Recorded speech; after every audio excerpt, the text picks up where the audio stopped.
यह फलू भाई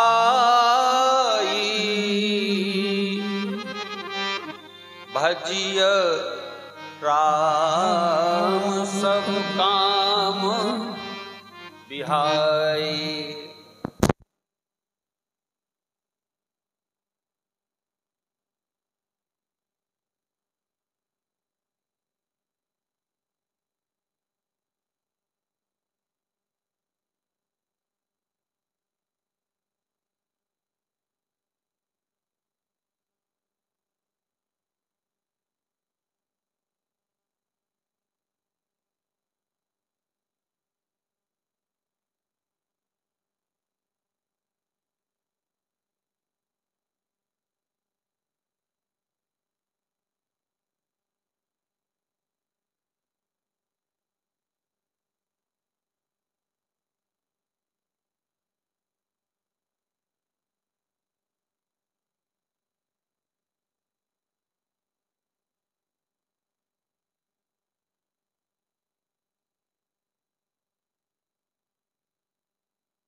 रामायण का सद्ग्रंथों का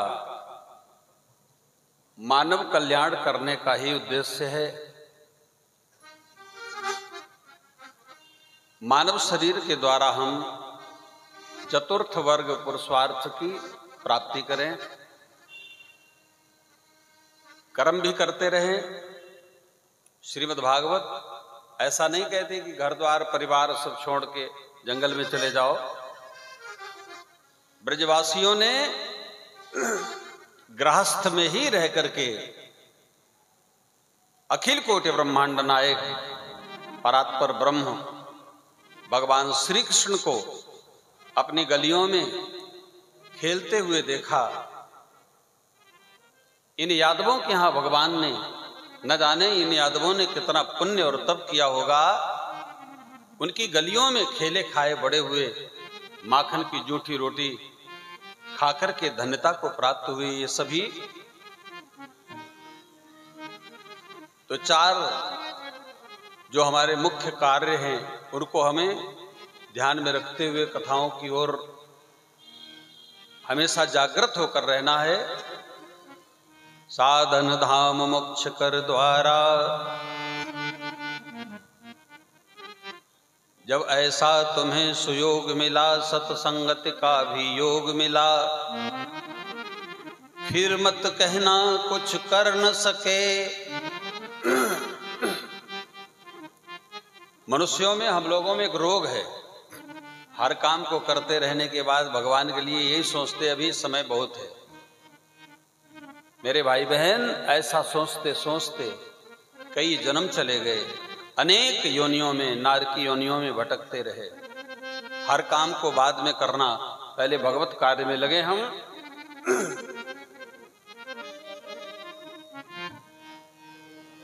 पथिक जी गाते हैं, है सफल उसी का नर जीवन,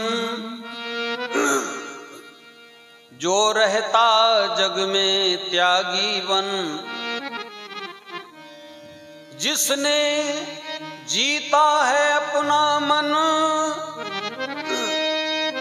और दैवी संपत्ति ही जिसका धन, वो हो महापुरुष कहे लाते हैं। वो हो महापुरुष कहे, वो हो महापुरुष कहे लाते हैं। वो हो महापुरुष कहे लाते हैं। इसको सब कोई क्या जाने, इसको सब कोई क्या जाने, वो महापुरुष कहे लाते हैं। वो महापुरुष कहलाते हैं। इसको सब कोई क्या जाने, इसको सब कोई क्या जाने, वो महापुरुष कहलाते हैं।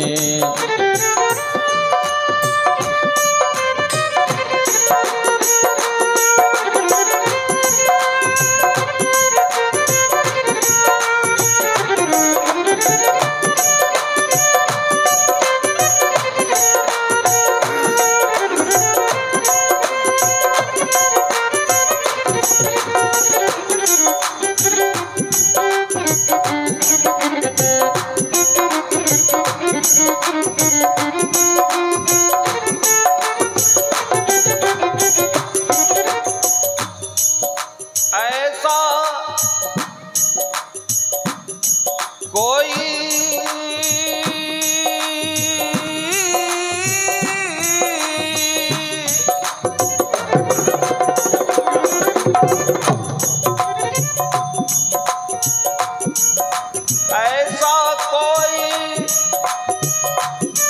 सुख भोग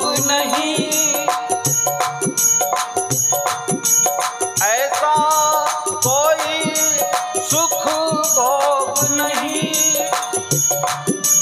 दुख आते जिसके पास नहीं। ऐसा कोई सुख भोग नहीं, तो आते जिसके पास नहीं।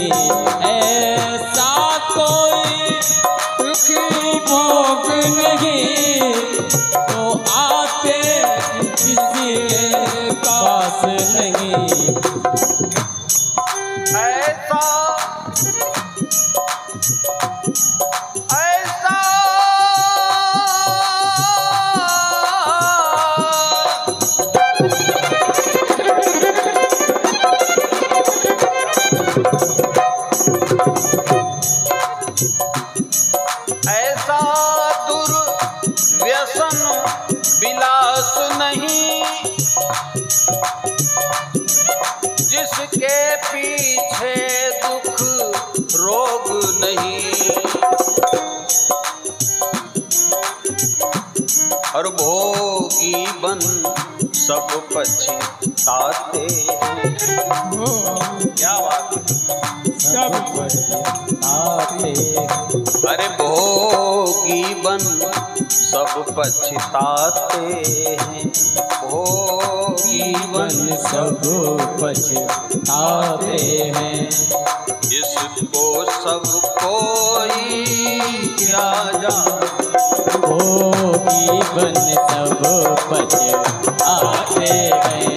इसको सब कोई क्या जाने, भोगी बन सब पछताते हैं। इसको सब कोई क्या जाने।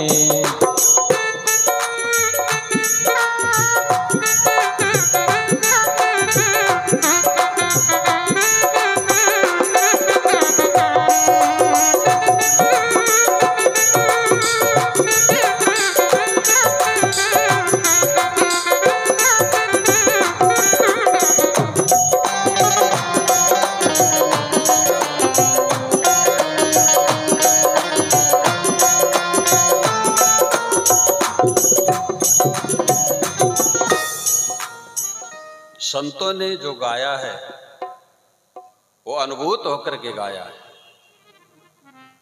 हम लोग जो भी गाएं उसका रिसर्च करें, चिंतन करें। शब्द ब्रह्म है। ऐसा कोई सुख भोग नहीं, जिसके पीछे दुख रोग नहीं, ऐसा दुर्व्यसन विलास नहीं, दुख आते जिसके पास नहीं। भोगी बन सब पछताते हैं, क्यों? भोगानुभुक्ता वैमेव भुक्ता। संसार में जितना लगे रहेंगे उतना ही उलझ जाएंगे। ज्यादा व्यस्त रहना ठीक नहीं है। व्यस्त रहेंगे तो उलझ जाएंगे। मस्त रहना चाहिए। प्यारे भक्तजनों, ब्रज के लोगों ने सारे कर्मों का निर्वहन किया, सारे दायित्वों की पूर्ति की, पत्नी के साथ, बच्चों के साथ, परिवार समाज के साथ सारे व्यवहारों को निभाया है। लेकिन अपने मूल को, ये मानव जीवन की सार्थकता को इन्होंने सिद्ध किया है। तो श्रीमद् भागवत ऐसा नहीं कहती कि घर द्वार परिवार बच्चे छोड़ दो। संसार के जितने भी भोग हैं, इनको जितना भोगेंगे उतनी ही तृष्णा बढ़ेगी, उतनी कामनाएं जागृत हो जाएंगी। संतों का मानना है कि हम इन सांसारिक भोगों से मन को हटाने का प्रयास करें, ऐसी धारणा सिद्ध करें। यही राजा परीक्षित को भगवान सुखदेव जी ने भी बताया है, भोगानुभुक्ता वैमेव भुक्ता।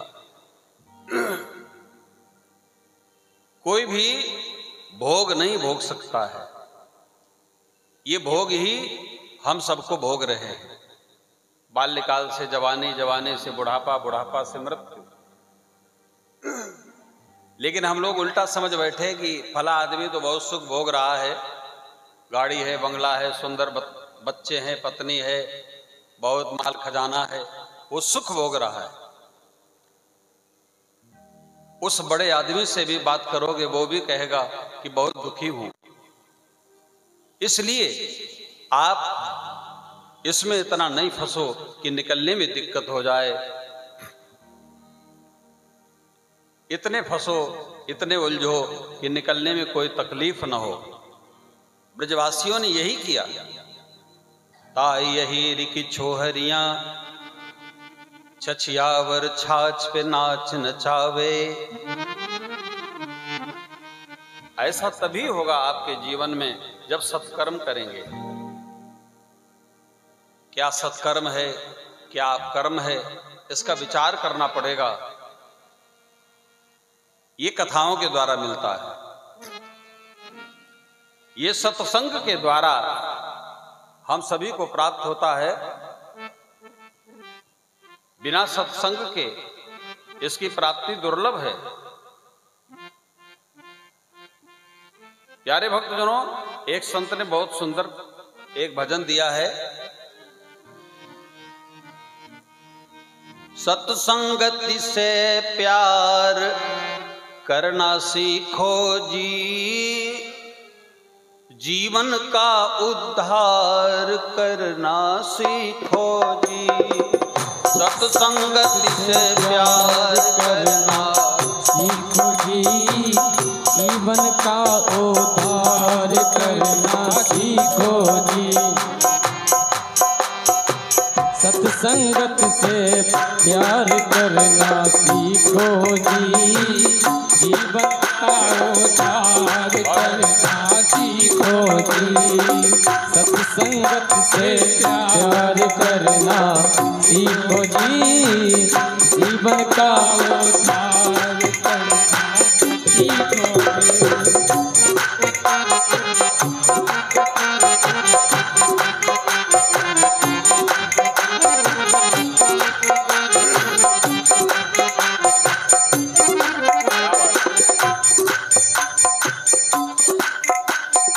तन धन धाम संग नहीं जावे, सुत दारा कोई काम न आवे।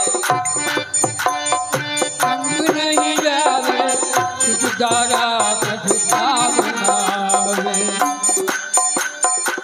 तन धन धाम संग नहीं जावे, सुत दारा कुछ काम न आवे। तन धन धाम संग नहीं जावे, सुत दारा कुछ काम न आवे। ममता का संहार करना सीखो जी, ममता का संहार करना सीखो जी, जीवन का उद्धार करना सीखो।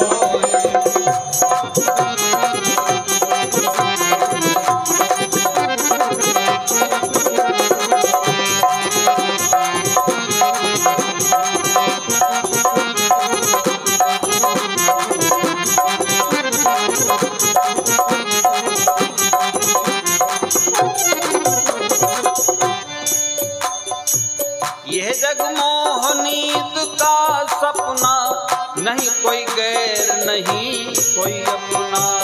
ये नींद मोह का सपना, नहीं कोई गैर नहीं कोई अपना। ये जग नींद मोह का सपना, नहीं कोई गैर नहीं कोई अपना। सत्य असत्य विचार करना सीखो जी, जीवन का उद्धार करना सीखो। सत्य सत्य विचार करना सीखो जी, जीवन का उद्धार करना सीखो जी। सत्य सत्य विचार करना सीखो जी, जीवन का उद्धार करना सीखो जी।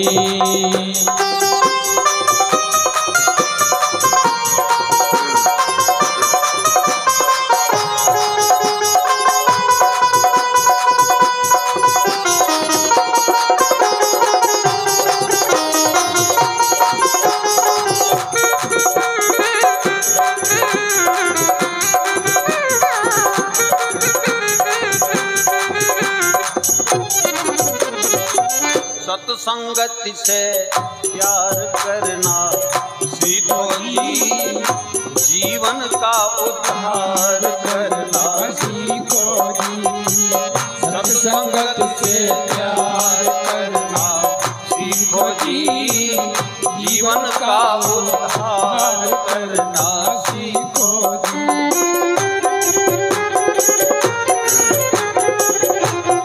जय हो।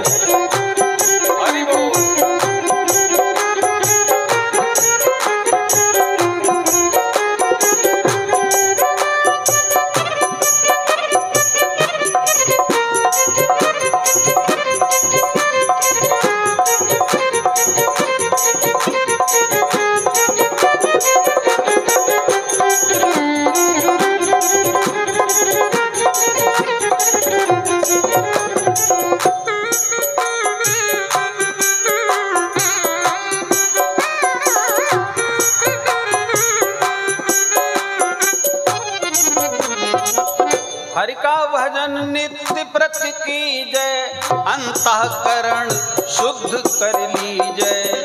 हरि का भजन नित्य प्रति कीजय, अंतःकरण शुद्ध कर लीजय। बहुत सुंदर भाव है, शब्दों पर ध्यान दीजिए। सत्संग करते करते हर प्रकार की शुद्धि हो जाए। केवल स्नान के द्वारा शुद्धि शरीर की है, कथाओं के द्वारा साधु संग बैठकर सत्संग के द्वारा अंतःकरण पवित्र करिए। हरि का भजन नित्य प्रति कीजय, अंतःकरण शुद्ध कर लीजय। हरि का भजन नित्य प्रति कीजय, अंतःकरण शुद्ध कर लीजय। आत्म साक्षात्कार करना सीखो जी, जीवन का उद्धार करना सीखो। आत्म साक्षात्कार करना सीखो जी, जीवन का उद्धार करना सीखो जी। आत्म साक्षात्कार करना सीखो जी, जीवन का उद्धार करना सीखो जी।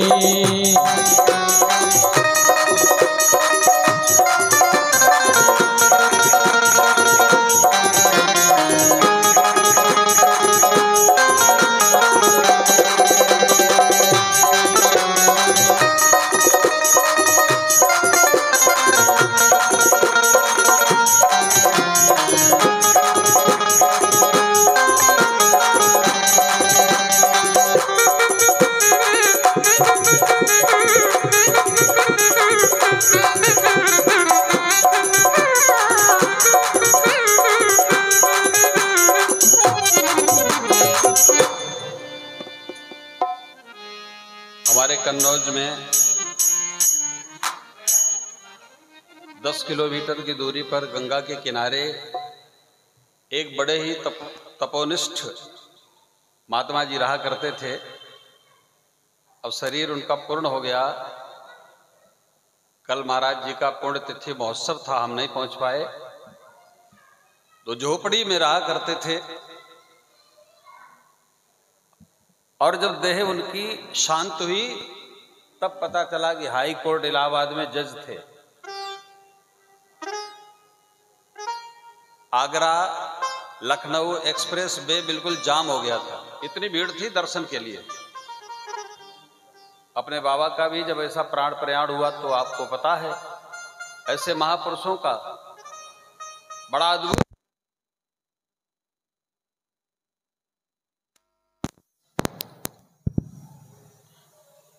अद्भुत गमन आगमन होता है। तो महाराज जी झोपड़ी में रहा करते थे, बिल्कुल सामान्य रूप से, बिल्कुल सामान्य रूप से रहा करते थे। कोई दर्शन करने आता था तो कभी कभी महाराज जी कहते थे, क्या करने आए हो? वो कहता था, महाराज जी दर्शन करने आए हैं। बोले, तुमने कभी अपना दर्शन किया है? अपना दर्शन करो तब मेरा दर्शन होगा। नित्य अपनी खोज करना मैं क्या हूं, प्रेम परमात्मा से करना और समाज की जितनी हो सके सेवा करना, यही सिद्धांत भागवत भी सिखाती है। न मंदिर में, न मस्जिद में, न काबे में, न कैलाश में, वो तो हमारे दिल में ही दिलबर विराजमान है। सत्संग एक दर्पण है। जैसे दर्पण के सामने चेहरा ले जाते हैं तो पता चलता कहाँ पे कूड़ा है, कहाँ पे कीचड़ है। ऐसे ही सत्संग के द्वारा अपने दुर्गुणों का क्रमशः त्याग करें और सद्गुणों से जीवन को सजाएं। बोलिए राम कृष्ण भगवान की जय हो। आइए भागवत के प्रसंग में हम प्रवेश करें। इसके पूर्व एक दो बार भगवान नाम का आश्रय। श्री राधे जय राधे, राधे राधे श्री राधे, श्री राधे जय राधे, राधे राधे श्री राधे, राधे जय राधे, राधे राधे जय राधे, श्री राधे जय राधे, राधे राधे श्री राधे, श्री राधे जय राधे, राधे राधे श्री राधे। एक मिनट, अब अपनी कथाओं में कहा करते हैं जब संकीर्तन हो तो कंजूसी नहीं करनी चाहिए, क्योंकि कलिकाल में नाम संकीर्तनम यस्य सर्व पाप विनाशनम, भगवान नाम के द्वारा सभी पाप ताप नष्ट होते हैं। भाव से ताली बजाते हुए श्री राधे जय राधे, राधे राधे श्री राधे, श्री राधे राधे जय राधे, राधे राधे श्री राधे, श्री राधे जय श्री राधे, श्री राधे जय श्री राधे, श्री राधे जय श्री राधे, श्री राधे जय श्री राधे, श्री राधे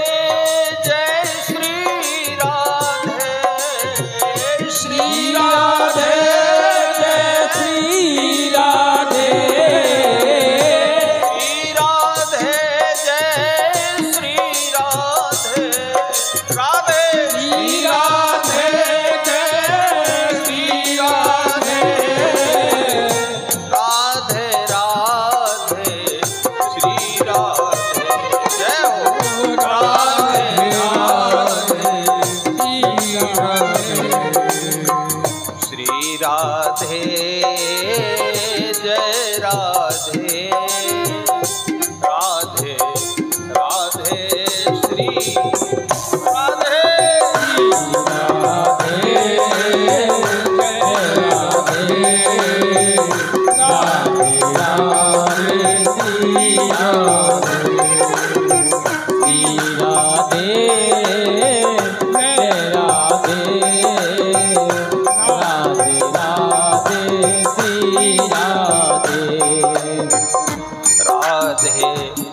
राधे श्री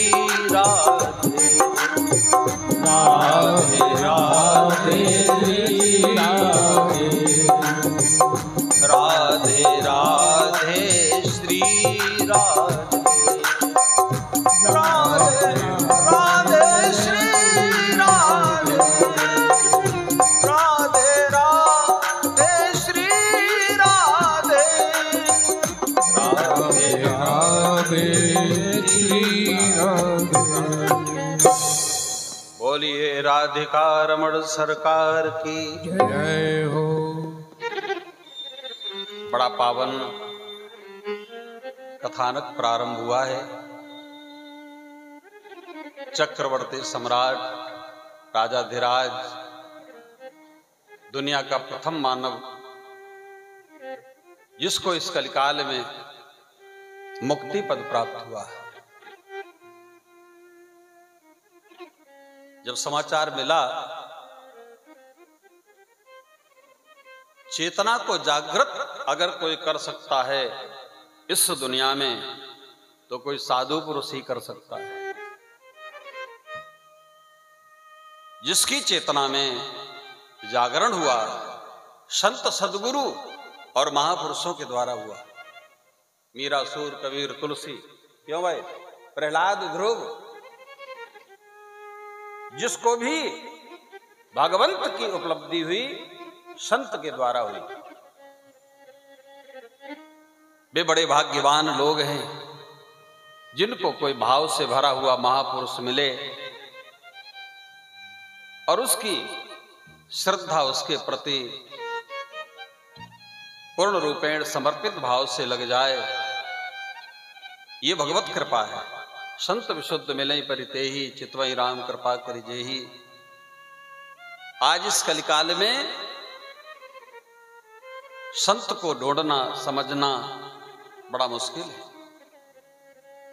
जैसे मेरे साहेब जी, साहेब बाबा, वो 36 वर्ष गंगा के किनारे झोपड़ी में रह करके चले गए, कोई पता ही नहीं कर पाया, सामान्य तरीके से बैठे रहे जमीन में, और देह गमन होने के बाद किसी तरीके से उनकी जानकारी उनके परिजन को मिली। लखनऊ में पूरा परिवार रहता था, तो परिवार के लोग आए, तब लोगों ने जान पाया। तो इस संसार में जितने भी महान पुरुष होते हैं, पूज्य अर्जुन बाबा ने मेरे से कहा था कि भगवत कृपा जिस पर होती है उसको कौन जान लेता है। तो हम लोग जवाब नहीं दे पाए, तो महाराज जी ने कहा कि गुरु सदगुरु जान लेता है, उसको आदेश मिलता है, और भक्त तो केवल अनुभव के द्वारा आनंदित रहता है, अनुभव में ही उसको सब प्राप्त हो जाता है। तो सुखदेव जी महाराज सर्वस्व का त्याग करके पतित पावनी मां गंगा के तट पर पधारे। आज भी सुखताल गंगा घाट के किनारे वो वट वृक्ष वैसा ही खड़ा है 5000 कुछ साल पहले का, जो सुखदेव के समय का वो वट वृक्ष आज भी खड़ा हुआ है, जिसके नीचे सुखदेव भगवान ने कथा श्रवण कराई राजा परीक्षित को।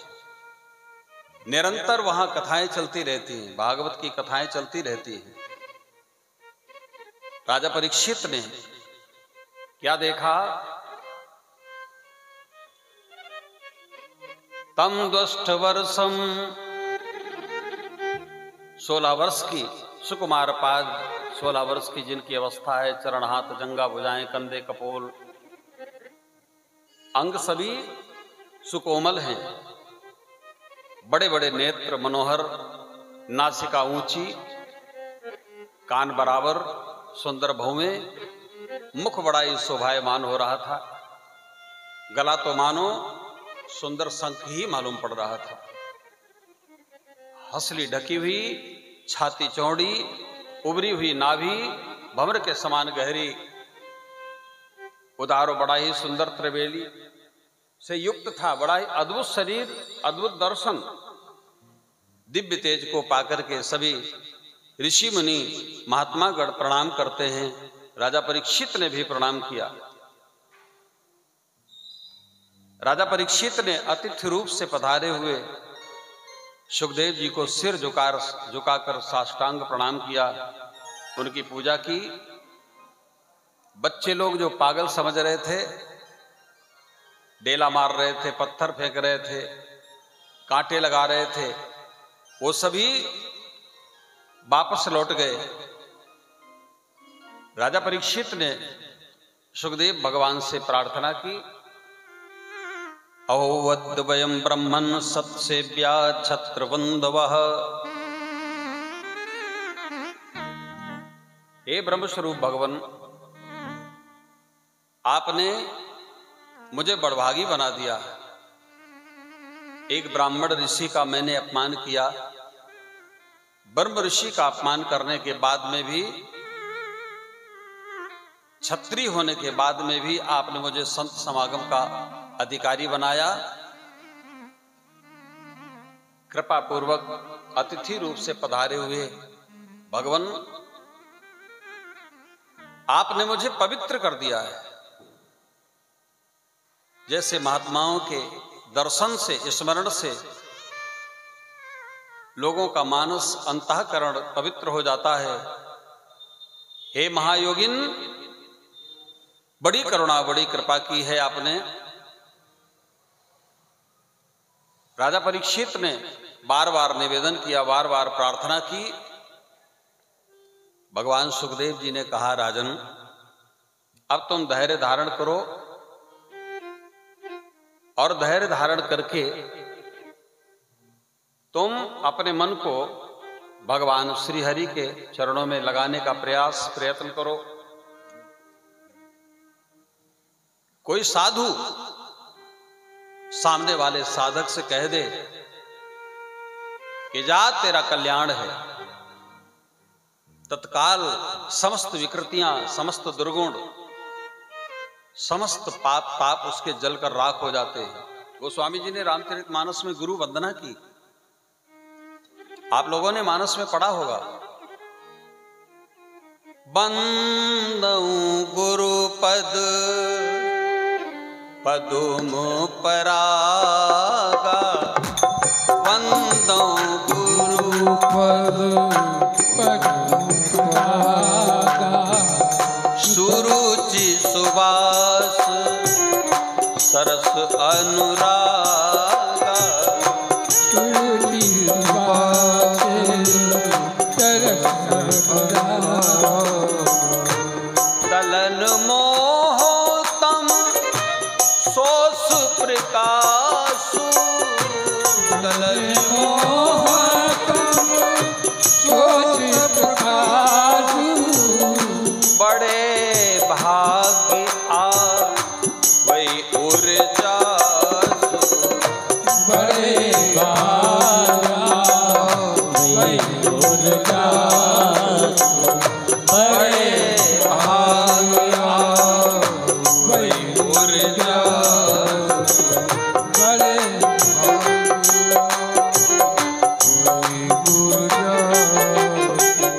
श्री गुरु पद नख मणिगण ज्योति, गुरु पद नख मणिगण ज्योति, श्री गुरु पद नख मणिगण ज्योति, सोमेरत देव ये सोमेरत देव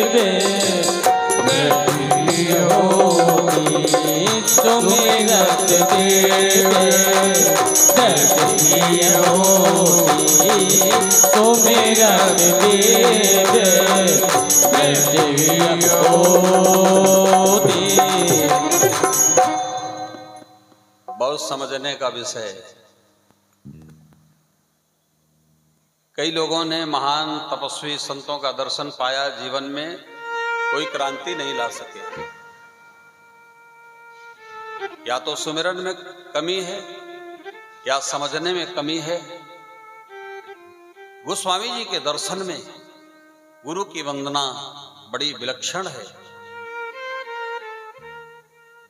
बंदों गुरुपद पदुम परागा, उनके चरण कमलों का वंदन करने से सुरुचि सुवास सरस अनुरागा, ये सारी उपलब्धि होती है।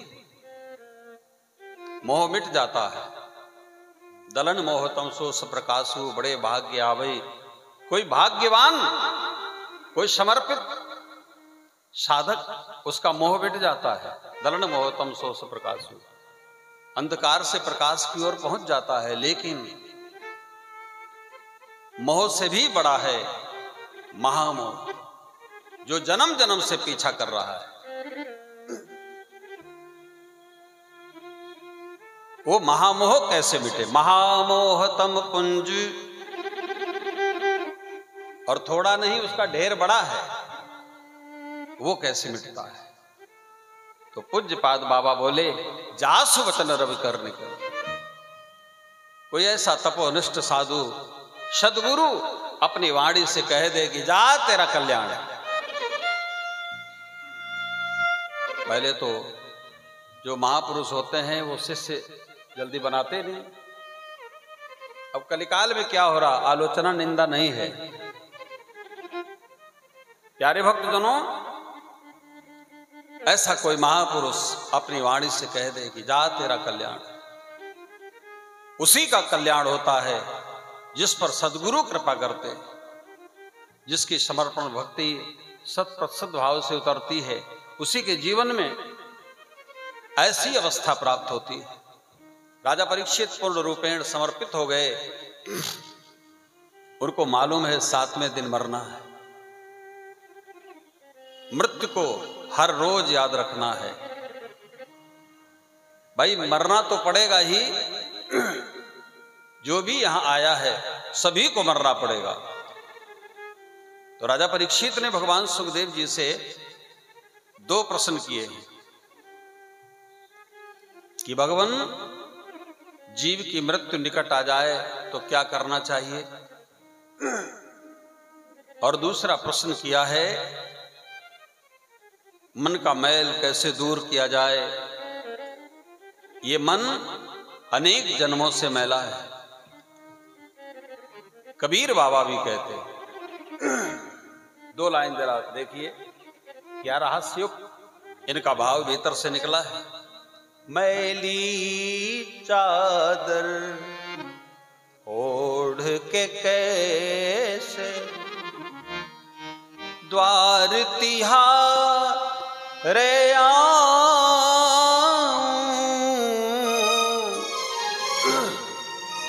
मैली चादर ओढ़ के,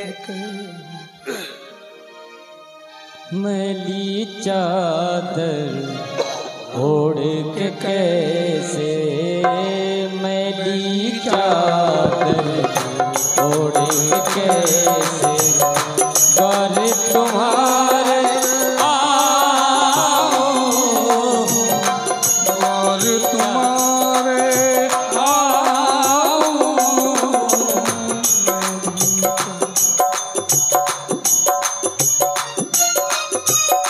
हे पावन परमेश्वर मेरे, हे पावन परमेश्वर मेरे, कैसे मुख दिखलाओ, मैली चादर ओढ़ के कैसे, मैली चादर ओढ़ के कैसे द्वार तुम्हारे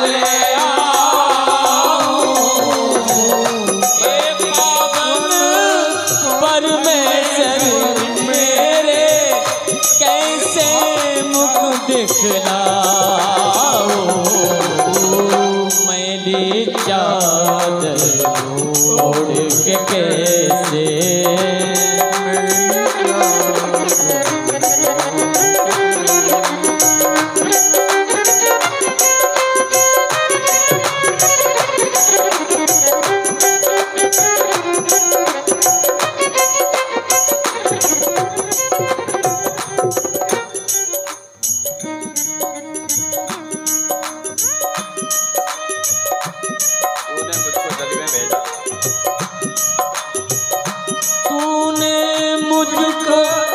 जग में भेजा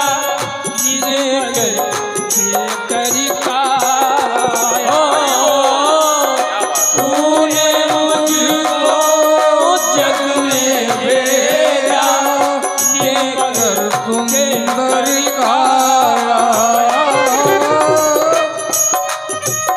आकर के संसार में मैंने इसको दाग लगाया। आकर के संसार में मैंने इसको दाग लगाया। जन्म जन्म की मैली चादर, जन्म जन्म की मैली चादर छुड़ाओ मैली चादर ओढ़ के कैसे द्वारे तुम्हारे मैली चादर ओढ़ के कैसे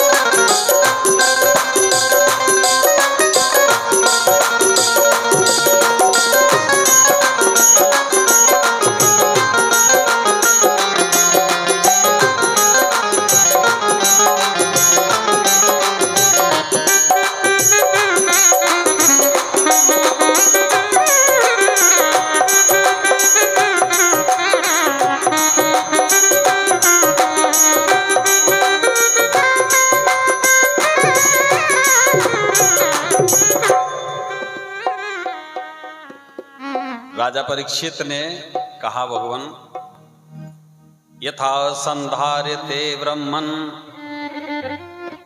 धारणा यत्र सम्मता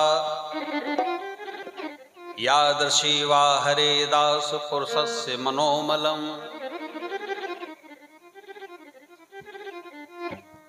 जो शीघ्र ही मनुष्य के मन का मैल मिटा दे, ऐसा क्या उपाय है? यही बंधन और मोक्ष का कारण है, मूल। सुखदेव जी ने कहा, चितासनो जित श्वासो जित संगो जितेंद्रिय। हे राजन परीक्षित, आसन श्वास आसक्ति और इंद्रियों पर विजय प्राप्त करके बुद्धि के द्वारा मन को भगवान के स्थूल रूप में लगाना चाहिए। ये कार्य रूप जो भी विश्व है होगा, जो भी दिख रहा है सब भगवान का ही स्थूल दर्शन विराट स्वरूप से हो रहा है। प्यारे भक्तजनों, इस प्रकार से राज ऋषि परीक्षित को महाराज सुखदेव जी ने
भगवान के विराट स्वरूप का दर्शन, उसका विशद वर्णन किया। जल, अग्नि, वायु, आकाश, अहंकार, मातत्व, प्रकृति, इन 7 आवरणों से घिरे हुए इस ब्रह्मांड शरीर में जो विराट पुरुष भगवान है, वही धारणा के योग्य हैं, उन्हीं का आश्रय करना है।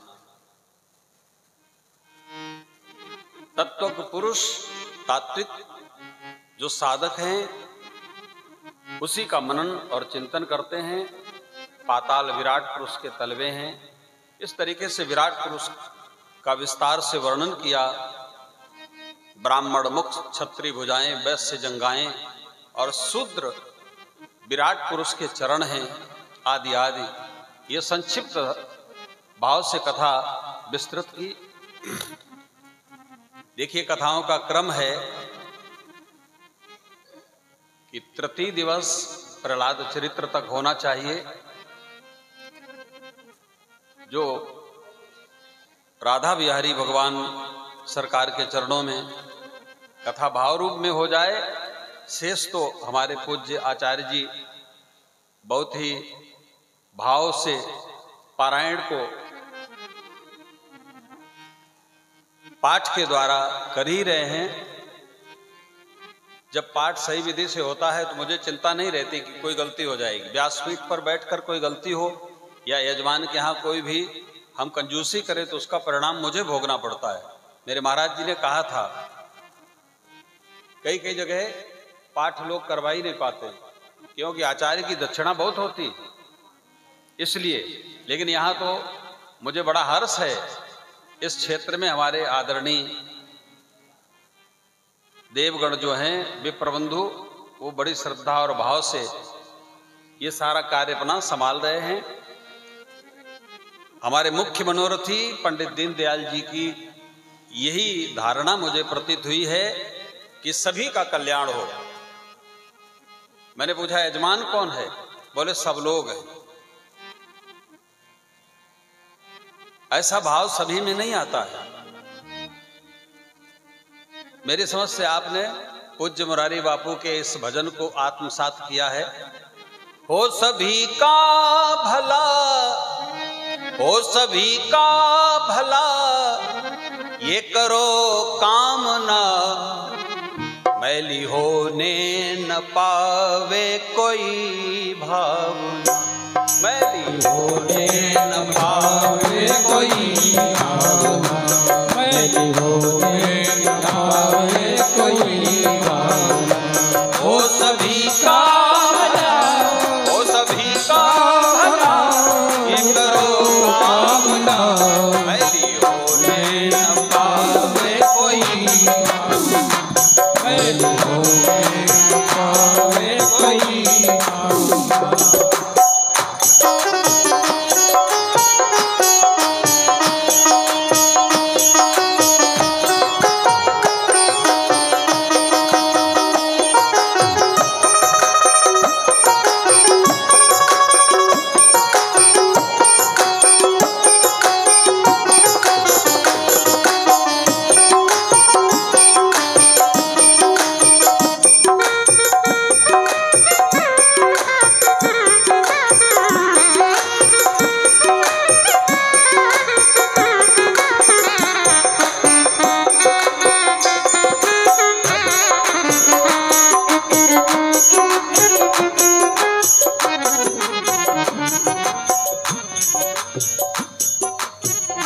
लेने देने नहीं कुछ भी तकरार में,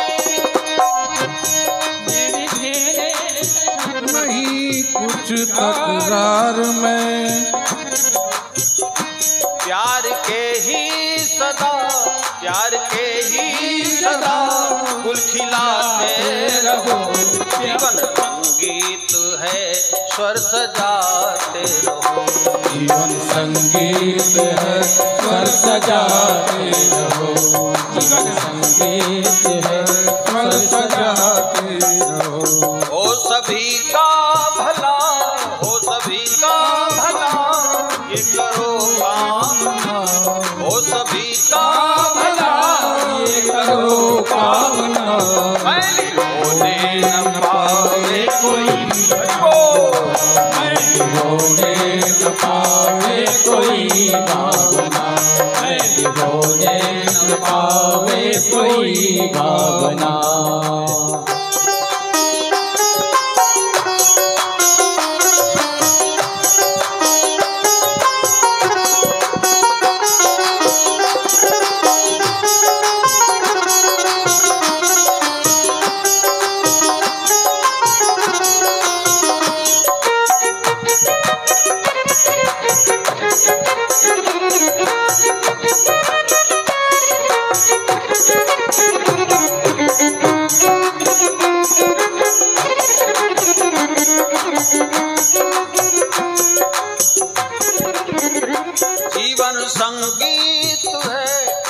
संगीत है स्वर सजाते रहो, जीवन संगीत है स्वर सजाते रहो, मुस्कुराते रहो गुनगुनाते रहो, मुस्कुराते रहो गुनगुनाते रहो, मुस्कुराते रहो गुनगुनाते रहो। वो सभी का भला, वो सभी का भला ये करो कामना, मैली होने न पावे कोई, मैली होने न पावे कोई, मैली होने न पावे कोई भावना, मैली होने न पावे कोई भावना, मैली होने न पावे कोई भावना। भगवान सुखदेव जी ने स्थूल और सूक्ष्म रूपों की धारणा, क्रम मुक्ति और सद्योमुक्ति का वर्णन किया। सत्संग वही कल्याणकारी है, जितना सुना जाए उसमें कुछ हमारे जीवन में चरित्र बन जाए और कामनाओं के अनुसार विभिन्न देवी देवताओं की उपासना और भगवत भक्ति का किस प्रकार से प्रयोग किया जाए। राजा ने अनेक सृष्टि विषयक प्रश्नों का समागम प्राप्त किया। महाराज सुखदेव जी ने सृष्टि क्रम के द्वारा, अजनाब कमल के द्वारा ब्रह्मा उत्पन्न हुए और ऐसी लोगों की मान्यता है, विद्वानों का ऐसा मत है, मैंने सुना है, पृथ्वी के मध्य भाग में ये कमल का पुष्प गिरा। मैं पहली बार जब आया, मैंने संतों से, विद्वानों से भी सुना और देखा पढ़ा भी, तो कमलाकृति ये पुष्कर सरोवर है, पृथ्वी का यही मध्य भाग रहा होगा। और ब्रह्मा प्रकट हुए तो ब्रह्मा ने दसों दिशाओं की ओर निहारा, आवाज आई कि तप करो तप करो। ब्रह्मा ने 10 प्रकार की सृष्टि की है, समय अभाव इसलिए आगे लिए चल रहा हूं। एक ही प्रकार, एक ही पिता की संतान 2 प्रकार के किस प्रकार से बनी। महाराज ब्रह्मापुत्र कर्दम ने 10,000 वर्ष तपस्या की। महाराज मनु और शत्रुपा अपनी बेटी के लिए विवाह करने के लिए महाराज कर्दम जी के आश्रम में गए, उनसे निवेदन किया कि मेरी कन्या स्वीकार कर लो। तो महाराज कर्दम घबरा गए कि मैं विवाह नहीं कर सकता हूं, बाल ब्रह्मचारी हूं। लेकिन सर्वसम्मति से विवाह किया गया और विवाह होने के बाद कर्दम जी ने समाधि धारण कर ली। देवहूति ने पूर्ण निष्ठा के साथ निमग्न होकर के पति सेवा में जीवन को अर्पित किया। सेवा करते करते शरीर क्षीण हो गया। एक दिन महाराज कर्दम ने देखा, पूछा देवी तुम कौन हो? तब उन्होंने बताया कि मैं आपकी धर्म पत्नी हूं। अरे इतनी सेवा, क्या कामना है? बोले भगवान मेरी कामना है अब संतान उत्पन्न हो।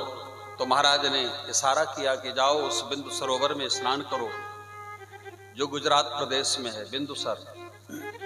अपनी सखियों के साथ स्नान करने गई और जितने सुंदर थे उससे भी कई गुनी सुंदर बनकर के आई। महाराज कर्दम के साथ में रही है। महाराज के 9 कन्याएं हुई। ब्रह्मा जी ने देखा सृष्टि क्रम में विलंब न हो, अत्र अंगिरा पुलागस्तादिनो ऋषियों को ला करके इन कन्याओं का विवाह किया गया। अनुसुईया नाम की कन्या अत्रि को दी गई और इसके बाद में कपिल भगवान का प्रादुर्भाव हुआ। कपिल भगवान ने अपनी माता को सांख्य योग शास्त्र का दर्शन करवाया, जिसमें जीव की समस्त गतियों का विस्तार से वर्णन किया गया है। पेट में आता है, कैसी स्थिति होती है, मनुष्य की उत्पत्ति कैसे है, सारा विधि विधान से वर्णन किया है। इसके बाद में आगे बड़ी पावन कथा है। महाराज कश्यप नाम के एक ऋषि, जिनके 2 पत्नी है, एक का नाम दिति, एक का नाम अदिति। संध्या काल के समय महाराज कश्यप संध्या वंदन करने के लिए विराजमान आसन पर हुए। उसी समय दिति नाम की पत्नी आई और कामातुर होकर के महाराज से जिज्ञासा करने लगी। महाराज ने कहा, देवी संध्या काले भो देवी चत्वारि कर्म वर्जेत। ये संध्या काल का समय है, सूर्यास्त दोपहर मिलते हैं, इसलिए योगी लोग, साधु लोग, संत लोग, भगवत भक्त लोग सूर्यास्त के 1 घंटे पूर्व और 1 घंटे बाद में संध्या वंदन प्रारंभ करते हैं। आप देखिए ये संध्या काल की वेला खतरनाक क्यों होती है। विद्वानों ने ऐसा आकलन किया है कि बुद्धि का देवता चंद्रमा है, बुद्धि का देवता सूर्य है और मन का देवता चंद्र है। चंद्र भी अस्त रहता है और सूर्य भी अस्त होता है। इनकी अनुपस्थिति में मन में कहीं काम वासना ना आ जाए, इसलिए साधन भजन किया जाता है। महाराज कश्यप ने दिति को समझाया कि संध्या काल के समय 4 कर्म वर्जित है। निद्रायाम हरते लक्ष्मी, भोजनम जायते व्याधि क्रूर गर्भः च मैथुनम। निद्रायाम हरते लक्ष्मी, स्वाध्यायाम बुद्धि विनाशनम। सूर्यास्त के समय सोना नहीं चाहिए, लक्ष्मी का हरण होता है।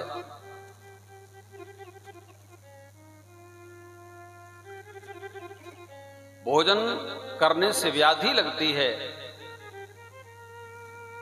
भोजनम जायते व्याधि क्रूर गर्भा च मैथुनम। मैथुनादिक क्रिया करने से दुष्ट संतान की प्राप्ति होती। और संध्या काल में पठन पाठन का भी कार्य नहीं करना चाहिए, ध्यान करना चाहिए। परमात्मा का भजन पूजन स्तवन जो भी करते हैं करना चाहिए। जिस भाव में आप रहते हो, जिस पंथ में हो, जिस ग्रंथ में हो, जिस संत की शरणागति में हो, उसके आदेश का पालन करते हुए जीवन को सार्थक बनाना चाहिए। लेकिन दिति कामातुर हो गई। मनुस्मृति में सूत्र आता है, कामातुराणाम भयम न लज्जा, चिंतातुराणाम सुखम न निद्रा। चिंतातुर प्राणी को सुख से नींद नहीं आती है, कामातुर प्राणी को भय और लज्जा नहीं होती है।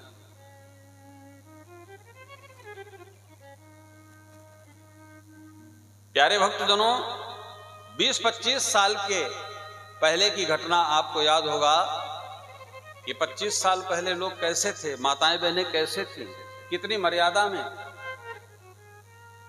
मैंने आपके राजस्थान में देखा है, देहातों में मैं गया हूं, कितना लंबा पर्दा किया जाता था। आज तो रोड पर नाच गान चल रहा है। ये माताओं बहनों की मर्यादा नहीं है। माताओं बहनों का भूषण ही लज्जा है। नारियों का जीवन श्रेष्ठतम है और भारत की नारी अति श्रेष्ठ है। मैथिली शरण गुप्त झांसी चिरगांव वालों ने अपने साहित्य में गुनगुनाया है नारी जीवन हाय तुम्हारी यही कहानी, आंचल में है दूध और नैनों में पानी। भारत की नारी मां है, विदेश में नारी मां नहीं है। अजमेर में गोविंद देव मीनावत डॉक्टर अमेरिका में रहते हैं। एक बार मेरी भेंट हुई, उन्होंने मुझे पत्रिका दी, विश्व विवेक नाम की पत्रिका मासिक निकलती है अमेरिका से। उसमें लिखा था कि स्त्रियां मशीन के समान हैं, स्त्री रूपी मशीन में बच्चे बनाए जाते हैं। उन्होंने बताया कि मेरे यहां ऐसा नियम नहीं है अमेरिका में, कोई कितनी भी शादी कर सकता, कितने भी विवाह कर सकता, लेकिन भारत देश की महिमा देखिए, क्या ज्योतिष है, क्या माताओं बहनों का जीवन है, जिन्होंने अपने आंचल के दूध से जगत को पुष्टि प्रदान की और आंसू के द्वारा, दया के द्वारा जगत को सिंचित करके प्रेम करना सिखाया। भारत देश की माताएं बहनें श्रेष्ठतम क्यों हैं? इन माताओं ने राम को दिया, इन माताओं ने कृष्ण को दिया, इन माताओं ने ध्रुव प्रहलाद और राजस्थान की मीरा को दिया। कोई सामान्य